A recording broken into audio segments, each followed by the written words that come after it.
bika imbuya pakagona anga ane chifuta chekutuka leo hii mugwiti kunira mama ndinodai kara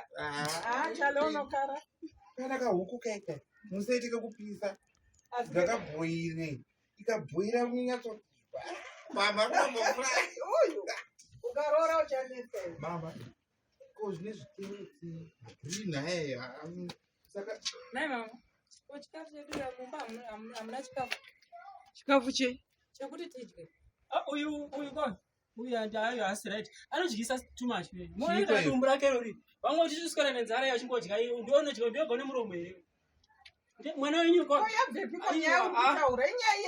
mama tsiurai mwana wenyu izvi zvitikuda inini onai ndinoyamwisa handimukona onai maondero akaita hanzvadzi yangu iyi iyo yanenge achiita basa rekudyawo handi zvekusara richinetsana naye handisi kuda tsiurai mwana wenyu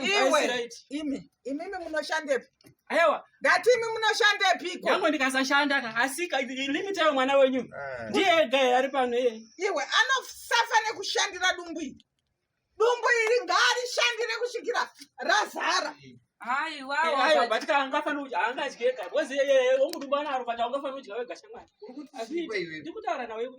haudye wega isu vamwe tinotoofana titodyawo nomogangarika